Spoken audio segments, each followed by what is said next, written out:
Process start కాలేదు. రైతులు ఆవేదన వ్యక్తం చేస్తున్నారు కదా. రైతులకు సంబంధించి మీరు మీరు ఎందుకు మేము పవర్లోకి రావాలనుకున్నామంటే, మేము ఓట్లు వేసింది ఎందుకంటే కనీసం రాజధానికి సంబంధించి గత 5 ఏళ్లలో ఏం జరగలేదు. మీరు వస్తే ఆ ఫ్లాట్లో లేదంటే మాకు ఏడాదికి 20,000 30,000 డబ్బులు ఇస్తామన్నారు. మా డబ్బులో ఇస్తే మేము దానికి సంబంధించి మా పిల్లల్ని చదివించుకోవడానికో లేదంటే ఇంకో దానికి ఉపయోగపడతాయని చెప్పేసి ఆ భూములు ఇచ్చినటువంటి రైతులందరూ ఆవేదన వ్యక్తం చేశారు. ఎందుకు కూటమి సర్కార్ వచ్చినా కూడా ఇంకా ఆ ప్రక్రియను కంప్లీట్ చేయట్లేదు అంటే, ఇక్కడ ఒక పాయింట్ ప్రధానంగా వినిపిస్తుంది ఏంటంటే లక్ష్మణ్ గారు, ఆ 35,000 ఎకరాలను కూడా ప్రభుత్వము అప్పుల కోసము లేదంటే అమరావతి డెవలప్మెంట్ కోసము అప్పులు తీసుకొచ్చేటప్పుడు ఆ ల్యాండ్ను కూడా తాకట్టు పెట్టింది అనేటువంటి ఒక వార్త తిరుగుతుంది. అది నిజమేనా? లేదు లేదు, అది లేదు. అది అలా అలా అలా చేయడానికి అవకాశం కూడా లేదు సిఆర్డిఏ చట్ట ప్రకారము. అవునా? చేసేటువంటి లేదు. ఇప్పుడు ప్రభుత్వ రంగ సంస్థలు అంటే కార్పొరేషన్లకు సంబంధించిన ఆస్తులు కుదబెట్టి అప్పులు తెచ్చారు, ఓకే. ఉమ్, అలాగే ప్రభుత్వానికి సంబంధించిన ఆస్తులు కుదబెట్టి అప్పు తెచ్చారు, ఓకే. కానీ సిఆర్డిఏ చట్టంలో ఏదైతే ఉందో అది వీళ్ళు ఆ 33,000 ఎకరాలు సేకరించినటువంటి వాటిలో ఉమ్, కమర్షియల్ పర్పస్ ఉమ్. మీద వాటిని కంపెనీలకు అమ్మొచ్చు.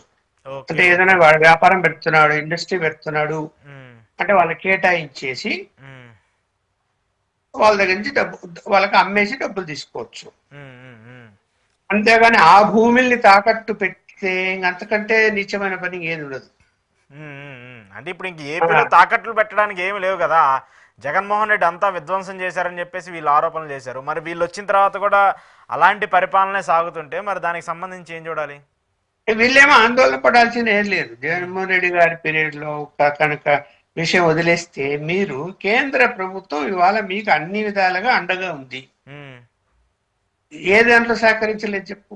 ఏంటి అన్ని సేకరించింది విధాలుగా ఇప్పుడు కాదు సార్. ఇక్కడ ఒక పాయింట్, అమరావతికి 15,000 కోట్ల వరల్డ్ బ్యాంక్ నుంచి నిధులు ఇప్పిస్తే, ఆ అప్పులు ఇప్పిస్తే దానికి షూరిటీ కింద కేంద్ర ప్రభుత్వం ఉంది. కానీ ఆ నిధులు మేము కడతామని చెప్పేసి కేంద్ర ప్రభుత్వం చెప్పట్లేదు కదా. హట్కో నుంచి లోన్లు తీసుకొచ్చినా లేదంటే నాబార్డ్ నుంచి లోన్లు తీసుకున్నా, అలాగే ఇప్పుడు మొన్న బడ్జెట్కి సంబంధించి అమరావతికి సంబంధించి దాంట్లో కూడా ఎలకేషన్స్ చేశారు పయ్యావుల కేశవ్ గారు. మరి వీటన్నిటికి సంబంధించి ఎలకేషన్స్ చేసినప్పుడు ఇంకేం వస్తుంది కేంద్ర ప్రభుత్వానికి సంబంధించి? పోలవరానికి సంబంధించి ఆ ఎత్తు తగ్గించేటువంటి ప్రక్రియ జరుగుతుంది. దానికి సంబంధించి కూడా ఎంత నిధులు ఇస్తాం ఏంటనేది కూడా అక్కడి నుంచి కూడా క్లారిటీ రావట్లేదు. మరి ఇవన్నీ జరుగుతున్నప్పుడు కూటమి ప్రభుత్వంలో ఉండి కూడా రాష్ట్రానికి జరుగుతున్నటువంటి న్యాయం ఏంటి? ఉమ్, ఇక్కడ కేంద్ర ప్రభుత్వము షూరిటీ అంటే రాష్ట్ర ప్రభుత్వం ఇవ్వలేకపోతే రేపు కేంద్రమే ఇవ్వాలి. షూరిటీ అంటే అదే కదా. ఓకే, కరెక్టే. షూరిటీ అంటే అదే, వాళ్ళ హామీతో వీళ్ళకు రుణంగా ఇచ్చారు. సరే, ఇప్పుడు వడ్డీ కూడా మాఫీ చేయొచ్చు, కేంద్రం అనుకుంటే ఏదైనా చేయొచ్చు. దేనికైనా సమయం రావాలి కదా. వాళ్ళు కూడా లోక మనకి లోక మనకి అక్కడ కేంద్రం అన్ని రాష్ట్రాల యొక్క అభిప్రాయాల మేరకు నడిపిస్తూ ఉంటుంది. ఎవరు క్వశ్చన్ చేయని విధంగా నడవాలి కదా కేంద్రం కూడా. అందువల్ల ఏంటంటే ఏదో ఒక రూపంలో ఇప్పుడు రోడ్డు శాంక్షన్ చేశారు, తర్వాత హైవేలు శాంక్షన్ చేశారు, రైల్వేలు శాంక్షన్ చేశారు, రైల్వే స్టేషన్ చేశారు, తర్వాత ఆ లైను కనెక్షన్ అమరావతి మీద కనెక్షన్ అటు రోడ్ల లింకు ఇచ్చారు, బైపాస్ రోడ్డుకు లింక్ ఇచ్చారు. ఇవన్నీ కూడా డెవలప్ అయితే అక్కడ 33 ఎకరాల్లో నా అభిప్రాయం ఏంటంటే వీలైనంత త్వరగా రైతులకు అవి ఇచ్చేయగలిగితే అక్కడ రియల్ ఎస్టేట్ లేచి కూర్చుంటది, నో డౌట్. అవును, అవును. ఈ 5 సంవత్సరాల్లో అవన్నీ బిల్డింగ్ లేచాయనుకోండి, నగరంలాగా ఏర్పడదా? అవును, 33 అవును. ఎకరాల్లో ఒక పెద్ద నగరంలాగా పడుతుంది కదా. ఇప్పుడు ఒక నగరం వచ్చేస్తున్నది ఎక్కడ అంటే అన్ని వనరులు అక్కడ కావాలా, అన్ని వచ్చేస్తాయి ఆటోమేటిక్ గా. బిజినెస్ వ్యాపారాలు పెరుగుతాయి, అన్ని ఇప్పుడు ఇక్కడ వీళ్ళు అంటే నేను తప్పుపట్టడం లేదు కానీ జాప్యం ఎక్కువ జరుగుతున్నది ప్రభుత్వంలో. Okay, okay. నిర్ణయాలు తీసుకునే విషయంలో తీవ్ర జాప్యం జరుగుతున్నది, ఏ విషయంలో అయినా కూడా. ఎందుకు జాప్యం చేస్తారు ఏమిటి అంటే దానికి ఏం సమాధానం చెప్తాం?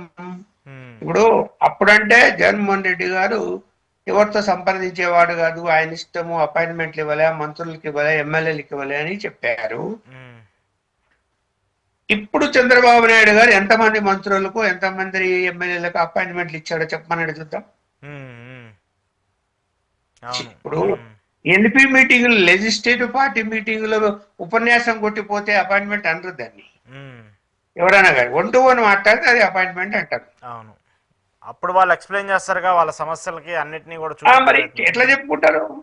అంత ఇప్పుడు గుంపులో పోయిందంటే ఒకటి ఒక కాగితం ఇచ్చి వెళ్ళిపోతారు, కానీ దాని గురించి వివరించి చెప్పాలంటే సమయం ఇవ్వాలి కదా. అవును అవును. అలాంటిది ఇంకా ఒకప్పుడు చంద్రబాబు నాయుడు గారు ఈవెన్ రాష్ట్రం విడిపోయిన తర్వాత రాజధాని అమరావతికి వచ్చినప్పుడు కూడా 3 to 4 ఎమ్మెల్యేలకు ఎంపీలకు టైం ఇచ్చేవాడు ఎవ్రీడే, ఆయన వచ్చిన ప్రతిసారి. ఎవరీ డే సెక్రటరియట్ లో. అలాగే మార్నింగ్ ఇంటి దగ్గర టైం ఇచ్చేవాడు. ఇప్పుడు సెక్రటరియట్ లో 3 to 4 టైం ఎక్కడిచ్చారు చూపమనండి. వాళ్ళ యొక్క సీఎం గారి లిస్ట్ రోజువారీ దాంట్లో ఏమైనా చూపిస్తున్నారేమో చెప్పమనండి. లేదు.